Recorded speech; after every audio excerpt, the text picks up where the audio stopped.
Hello, and welcome to yet another exciting episode of Terraria and Love. Today we're continuing with the Terrorborn mod.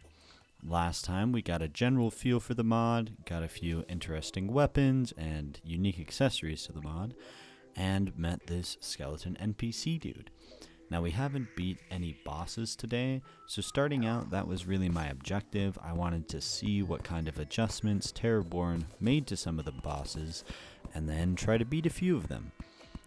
So my first objective was to build some more NPC houses so that I could buy things like bullets and other helpful items so I could get the equipment that I would need in order to fight bosses. There's this really helpful modded NPC that will eventually move in named, I don't remember what it is, like the Lumberjack, I think, and they sell wood, but until I can get that NPC, I do have to continually, manually chopping down trees. What a joy. The first boss that I wanted to try out was the spooky coffin boss. On the boss checklist, it puts this guy right after King Slime, so I thought he really shouldn't be that tough. Let's give him a try. And now that I'd actually figured out how to use the Shriek of Terror, I could summon him. See, previously I was just pressing the button, but it turns out you have to hold it, and after about a 1.5 second delay, it starts doing the scream. It has the notable drawback that you cannot move while using the ability, and you take double damage, which is not the best either. A few interesting aspects to this boss is it teleports you around, and you can see the screen's turning black, and then I'm teleporting somewhere else. That's not me cutting the footage, that's just the way that this boss fight works. Another interesting thing is how the camera is fixed. So in any other circumstance in Terraria, the camera follows your character, but here it just fixes in one spot. So I fought him for a little bit until I was overwhelmed and died. But the thing I was noticing most of all is it was pretty hard to deal damage to this boss. There weren't a lot of spots where he was slowed down enough that you could get consistent hits off. So I decided I would try one more time and then maybe save this boss for later. I did some more adventuring. Mostly I was looking for crystal hearts. Or life crystals. I'd only found one at this point, which is why I only have 120 health. But then I noticed this mysterious exclamation point in the darkness. And of course, anytime you see a mysterious exclamation point, you immediately want to go towards it. This is good life advice in general. Any person with a large exclamation point above their head is clearly your friend. And I discovered that this was a cartographer. I'm not sure how to say that word. Long story short, he would sell you a map, which isn't something I've seen in any other mod, and it was really pretty neat because once you have the map, it shows you literally everything in that area. So this allowed me to find chests, and it allowed me to find different biomes, and most importantly, it allowed me to find almost all of the life crystals that I would need to max out my health. So I was pretty excited about that. This also helped me to realize that this mod is not inspired by Dark Souls so much as it is by Hollow Knight. Now, the game Hollow Knight, it's one I'm going to show you at some point. I've talked to you about this a little bit. But in Hollow Knight, you go throughout the world and you get different abilities, and the way that you regenerate health is by you hold a button and you stay in place and then you regenerate health. So it's kind of the same as the Shriek of Terror, which is almost the same as the name of one of the Hollow Knight abilities. So this is something I've been thinking about, but finding the cartographer really cemented it for me. But long story short, bears a lot of similarities to Hollow Knight, but the Shriek of Terror to generate terror as this new resource is a lot less successful, I think, than Hollow Knight. Because in Hollow Knight, the reason that you stay still is to regenerate health, whereas here it's to generate terror, which it doesn't seem like the most useful resource. Like, I get there's some abilities that you can activate with it, but you'll see later when I get one of those abilities, they always come with a trade-off. Like, you get a shield, but then after the shield is used, you take more damage on your next hit. Well, I'd rather just have a base level of defense that I always know is constant rather than trying to flex and adjust and having another thing to think about during a fight. So, long story short, it's inspired by Hollow Knight, but it's a lot less successful at introducing unique mechanics. So at this point, I wanted to fight the Eye of Cthulhu, but I didn't have any really great weapons for that boss. I wasn't planning on defeating it particularly, I just wanted to see what kind of new mechanics were in store because of the advanced difficulty of this mod. So what I did was I broke some shadow orbs. These are like the crimson hearts that we found in our world, and as soon as you have bombs, you have access to this. It's a little tricky to get to them. There's some dangerous enemies, but I was able. The first one you break always gives you a gun, which is a really awesome weapon for the Eye of Cthulhu. In any normal run, even in master mode, having a gun just shreds the Eye of Cthulhu. So after buying this, I wasn't too worried. I maybe should have been a little bit more worried since I only had 100 musket rounds, but I didn't worry about it too much, and I went to get an Eye of Cthulhu spawner. This fight went more or less as you might imagine. I did not have enough ammunition, and I hadn't really built out an arena. While I had a few mobility items that helped me get around, I hadn't fully prepared for this boss. It was also interesting to see how this mod changed the way that the boss moved. So instead of its normal back and forth and charging attacks, it's a lot more targeted, and it moves a lot quicker in some spots. So like that back and forth motion is a lot quicker as it shifts to the other side of you. And I think that's to make sure you're not just running in a straight line to get away from it, which is, if I'm being honest, the #1 strategy against the normal Eye of Cthulhu. I ran out of bullets pretty early on in the fight and had to switch to my bow, but it was a pretty good bow, so it wasn't a huge deal. Going into the second phase, things got a lot spicier, as once again the targeting was a lot better. So these charges were pretty difficult to dodge, and usually when he goes into his really quick dodges, they just go up and down, but in this mod they make them come right at you, which was pretty tricky, but not unavoidable. However, I knew that 120 health definitely was not enough to take down this boss. I also didn't have an arms dealer, so I couldn't buy any musket balls at this point. So I decided I needed to build some more housing and go mining so that I could find life crystals and some better armor. Thanks to the map, I was able to easily locate a whole bunch of life crystals and quickly boost my life past 200 into the 300s. And at one point, I even found a lore item, which was really interesting. However, the lore item had a lot of words, and I was not about to do some reading, so I kinda just ignored it. Don't get me wrong, I think lore is really interesting, and I'm always willing to read a long description for something that I care about, but I wasn't super loving this mod at this point. I was a little bit frustrated with the whole terror mechanic, and yes, I know that I purposefully put it on the hardest difficulty, and my experience would likely be very different if I had played on normal expert mode, but I was looking for a unique experience, and the purpose of this added difficulty is to force you to engage with the mechanics. However, I was unimpressed, and I didn't really want to engage with lore of a world that I am not excited about.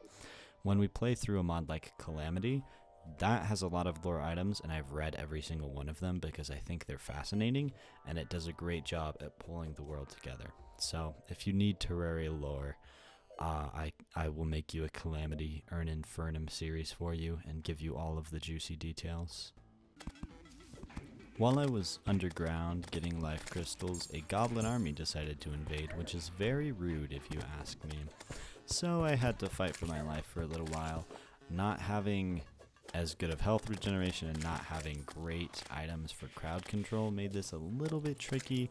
But ultimately I remembered that I had a Vile Thorn, which is a pretty good piercing weapon, so I used that for a while until a really cool, unique, modded item dropped from one of the goblin casters. This spell tome is called the Book of Chaos.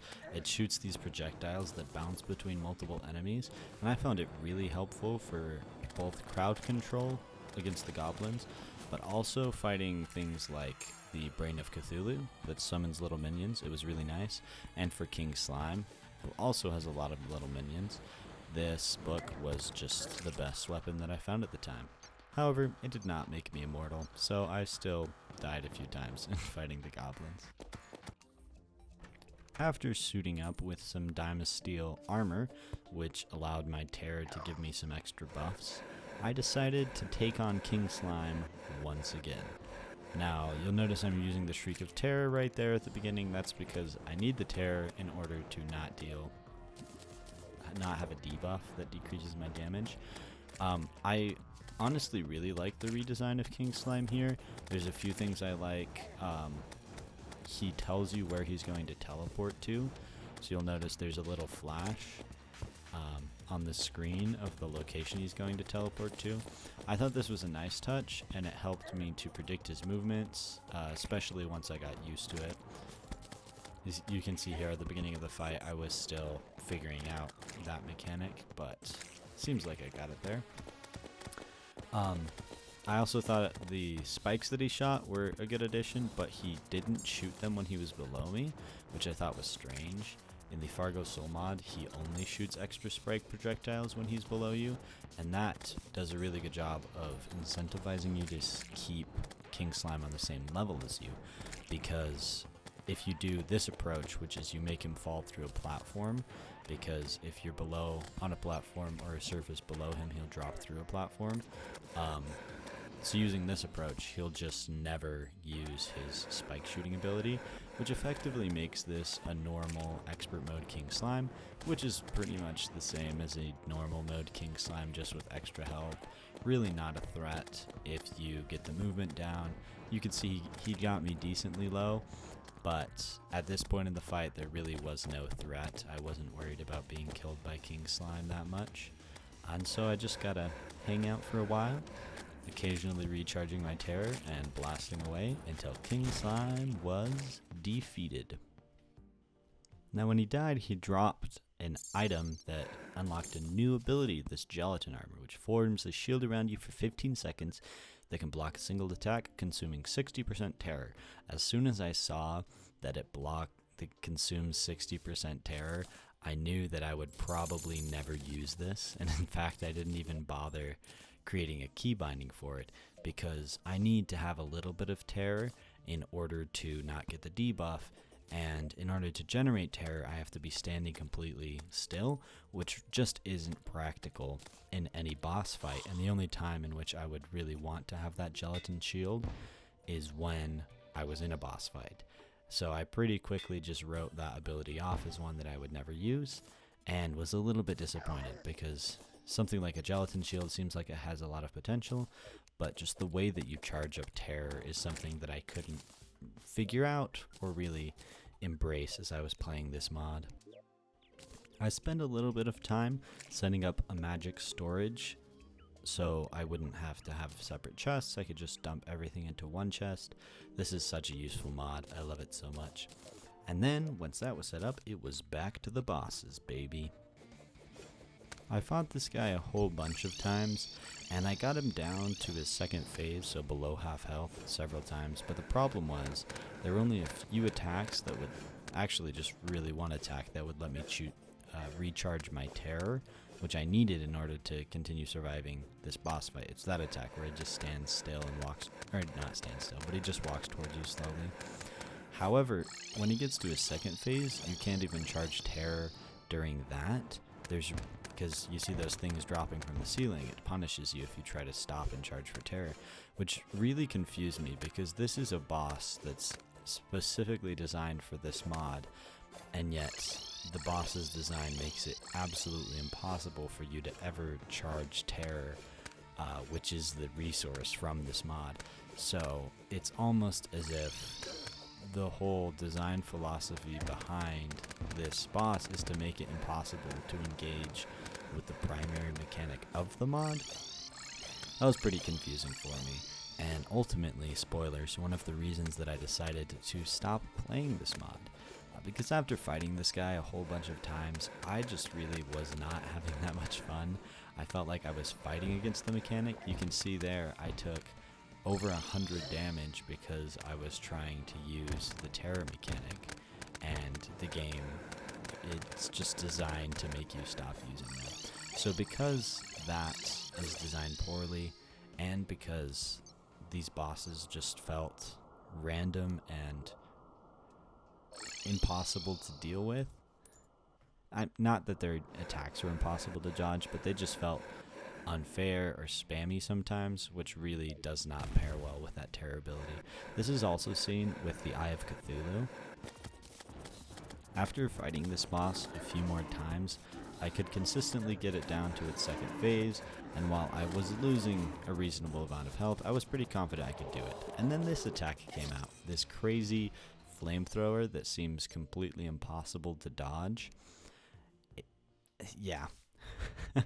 I didn't really like that, not because it's a difficult attack. I have nothing against attacks that are difficult to dodge, but I do have something against attacks that feel absolutely impossible or unreasonable to dodge. This boss also suffers from the same design choice that relates to terror, because it just felt impossible to ever charge terror. You could see I went for a full charge right at the beginning of the fight and took a hit, but it was alright. I kind of planned for that, because that's the only way that I could avoid getting a massive debuff throughout the fight, is to charge it at the beginning and then hope that I would get bonuses that would recharge 10% from some of the minions, and that way I would be able to stay alive in this fight. So in the end, I decided to say sayonara to this mod and to move on to a different one, because I felt that the bosses weren't designed, or the changes made to the bosses just didn't mesh very well with the terror mechanic. You can see here's the flamethrower attack again. It goes halfway around, so hypothetically if you could get to the other side of the Eye of Cthulhu, you could dodge it, but it comes out so quick that you don't really have time to get to that other side. And honestly, it wasn't clear as I was playing that that was the way to dodge it. There was no clear signposting, if that makes sense, which is a really important thing when you're creating difficult bosses. So the mod I'm going to go with next is called Infernum. It's an add-on to the Calamity mod that just makes it more difficult and adds a few other things. Two mechanics that are used in Calamity, and by extension Infernum, that I really like are the Rage and the Adrenaline meters, which superficially you might say they're kind of similar to Terror. They just like charge up and let you have an attack boost, but the way in which they charge is way different because it's a passive charge.